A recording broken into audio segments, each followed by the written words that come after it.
নমস্কার বন্ধুরা, মেনকা রান্নাঘরে আপনাদের সবাইকে স্বাগত জানাই। তো বন্ধুরা, আমি আজকের আবার একটা রেসিপি নিয়ে চলে এসেছি। কাঁচা ভেটকির ঝাল তো কীভাবে বানাচ্ছি আপনাদের সঙ্গে শেয়ার করছি। আর পুরো ভিডিওটা দেখার জন্য অনুরোধ করছি বন্ধুদেরকে। ভালো লাগলে একটা লাইক, কমেন্ট, সাবস্ক্রাইব করে দেবেন বন্ধুরা। তো চলুন আমি রেসিপিটা বানিয়ে দেখাই। এখানে আমি 4 পিস ভেটকি মাছ ভালো করে ধুয়ে নুন হলুদ মাখিয়ে নিয়েছি আগে থেকে।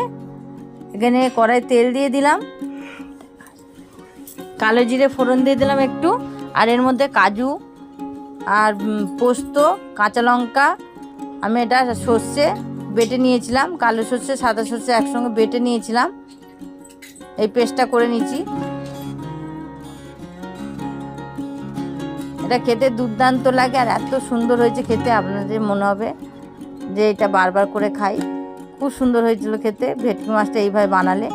তো যে পেস্টটা করে রেখেছিলাম আমি ঢেলে দিলাম, যে একটু ফুটে গেলে পরিমাণ মতন জলটা দিয়ে দেবো ভেটকি মাছটা হওয়ার জন্যে, যাতে একবারে সিদ্ধ হয়ে যায় আর জলটা একদম টেনে নেয়। তো এইভাবে একটু এটাকে ফুটিয়ে নেবো। এবার নুন দিয়ে দিলাম উপর দিয়ে,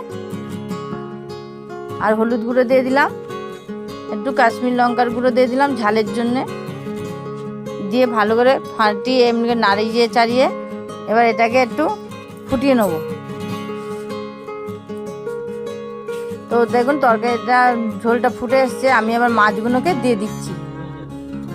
এভাবে মাছগুলো দিয়ে দিলাম, দিয়ে এবার একটু নাড়িয়ে চাড়িয়ে একদম কম আঁচে রান্না করে নিতে হবে। ঢাকা দিয়ে দেবো, দিয়ে কম আঁচে একদম রান্না করে নেবো এটাকে। ওপর দিয়ে কটা টমেটো আমি এইভাবে দিয়ে দিলাম কেটে,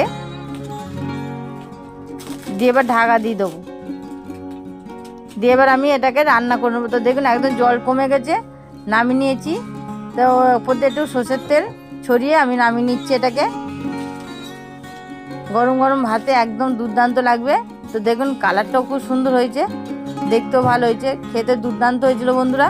এবার অবশ্যই এভাবে বানিয়ে দেখবেন। তো রেসিপিটা কেমন হলো বন্ধুরা একটা কমেন্টে অবশ্যই জানিয়ে দেবেন, একটা লাইক করে দেবেন, একটা সাবস্ক্রাইব করে দেবেন বন্ধুরা দয়া করে, যাতে আরও নতুন নতুন রেসিপি আপনাদের শেয়ার করতে পারি। আর অনেক অনেক করে শেয়ার করে দেবেন। তো এখন মতো আবার এলাম, নমস্কার।